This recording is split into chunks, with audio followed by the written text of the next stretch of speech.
Você sabe como nasceu o poder no Brasil?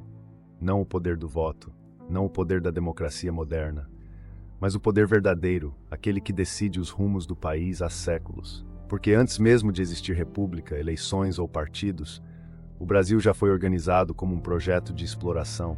Desde o início, essas terras não foram pensadas como uma nação a ser construída para todos.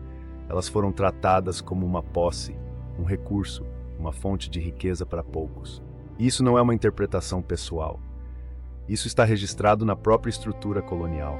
Portugal dividiu o território como propriedade privada, entregou imensas regiões a nobres e aliados da coroa, criou hierarquias rígidas e sustentou tudo isso com trabalho forçado e concentração de terras.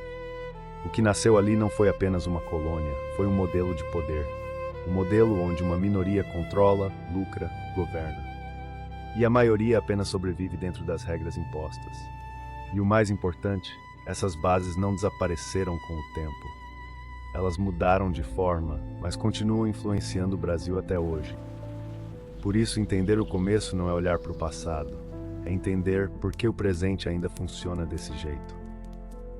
E aqui vem uma pergunta que quase ninguém faz. Quem recebeu o Brasil? Porque quando Portugal dividiu este território em 1534, o rei Dom João III não entregou essas terras ao povo. Não entregou a agricultores comuns. Não entregou a famílias pobres tentando sobreviver. O Brasil foi dividido em 15 grandes capitanias hereditárias e entregues como prêmio político a apenas 12 homens escolhidos a dedo pela coroa. Homens da elite portuguesa, militares, nobres, administradores próximos do rei. No norte, o Maranhão foi entregue a João de Barros e Aires da Cunha, o Ceará foi dado a Antônio Cardoso de Barros, e o Rio Grande ficou sob responsabilidade de João de Barros dentro dessas doações iniciais. Descendo pelo litoral, Itamaracá foi entregue a Pero Lopes de Souza. Pernambuco, a mais rica e bem-sucedida, foi dada a Duarte Coelho Pereira. A Baía de Todos os Santos ficou com Francisco Pereira Coutinho. Ilhéus foi entregue a Jorge de Figueiredo Correia. Porto Seguro ficou nas mãos de Pero do Campo Tourinho. O Espírito Santo foi dado a Vasco Fernandes Coutinho. São Tomé, no atual norte do Rio de Janeiro, foi entregue a Pero de Góes da Silveira. E no sul, Santo Amaro, Santana e outras faixas litorâneas também ficaram sob domínio de Pero Lopes de Souza. Enquanto São Vicente, uma das mais importantes, foi entregue a Martim Afonso de Souza. Ou seja, o Brasil nasceu dividido como propriedade, um território inteiro entregue como prêmio político a poucos homens ligados à coroa portuguesa.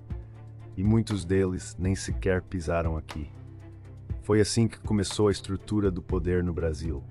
Terra concentrada, riqueza concentrada e decisões nas mãos de poucos, desde o primeiro dia.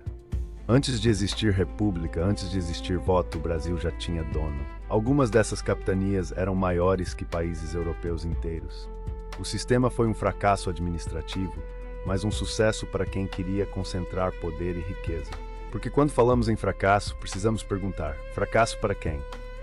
Para a coroa portuguesa, muitas capitanias não prosperaram como esperado. Faltavam recursos, faltava defesa, faltava controle direto. Mas para os poucos que conseguiram se estabelecer, o modelo funcionou perfeitamente. E foi nesse momento que a estrutura ganhou um novo eixo, a produção em larga escala, sustentada por trabalho forçado. O açúcar não era apenas um produto agrícola, ele era um projeto econômico internacional. O Brasil se transformou em uma grande máquina de exportação. E toda máquina precisa de combustível. No caso do Brasil colonial, esse combustível tinha nome, origem e história. Milhões de africanos escravizados. A escravidão não foi um efeito colateral da colonização. Ela foi a base dela. Os engenhos exigiam trabalho intenso, contínuo e disciplinado. A terra estava concentrada, o capital estava concentrado e o trabalho foi forçado. Sem a mão de obra escravizada, o sistema de capitanias não teria sobrevivido. Sem a escravidão não haveria açúcar em escala, não haveria ouro extraído em volume, não haveria riqueza suficiente para sustentar o Império Português. E aqui nasce um padrão que atravessa os séculos. Quem controlava a terra, controlava a produção. Quem controlava a produção, controlava a política local. O senhor de engenho não era apenas fazendeiro. Ele era juiz, era autoridade, era influência, era poder. Mas nenhum sistema baseado em força se sustenta apenas com violência. Ele precisa de legitimidade. E é aqui que a aliança se consolida. Terra, igreja, Estado. A igreja legitimava a ordem, o Estado protegia os interesses, e os grandes proprietários garantiam a produção, cada um sustentando o outro. É aqui que começa uma pergunta desconfortável. Vocês conseguem perceber como o sistema foi estruturado desde o início? Não estou falando de pessoas específicas, estou falando de um modelo. Quando poder político e poder econômico nascem juntos e permanecem concentrados nas mesmas mãos, as decisões públicas tendem a proteger, antes de tudo, quem já possui capital. Isso não é teoria, é lógica estrutural. Se os próprios donos da terra, da produção e da riqueza ocupam os espaços de comando, qual seria o incentivo real para transformar profundamente o sistema? Porque toda grande mobilidade social cria concorrência, toda ampliação de acesso à terra, educação e riqueza redistribui poder. E redistribuir poder nunca foi algo simples na história. Durante séculos, o acesso ao conhecimento foi restrito, o acesso à terra foi restrito, o acesso à participação política foi restrito, e não por acaso. Sociedades desiguais tendem a se manter estáveis quando a maioria tem poucas ferramentas para questionar a estrutura.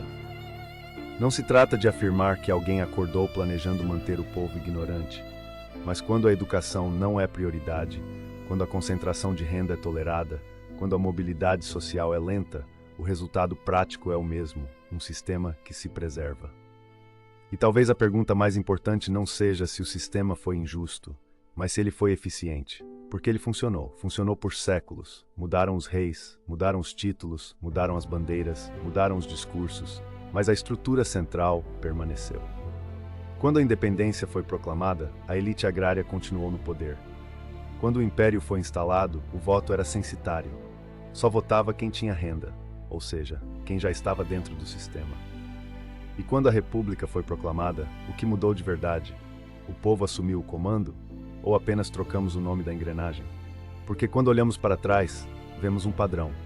A terra concentrada, a riqueza concentrada, a decisão concentrada. E sempre que surgia uma possibilidade real de redistribuição, a reação era rápida. Não é sobre culpar indivíduos, é sobre entender estruturas. Estruturas que, quando não são questionadas, se perpetuam. Se o poder econômico está sentado à mesa onde as leis são feitas, qual a chance de que as regras do jogo mudem profundamente? Se quem financia, quem produz, quem controla a terra também influencia a política, qual é o incentivo para abrir mão desse controle? História não é apenas o que aconteceu, é o que continua acontecendo sob novas formas. Talvez o Brasil não tenha nascido errado. Talvez ele tenha nascido exatamente como foi planejado. E a pergunta que fica é, o que fazemos quando entendemos isso? Até o próximo vídeo, lembrem-se do likezão e de comentar. Todas as opiniões são bem-vindas, desde que seja de forma respeitosa. Um abraço a todos.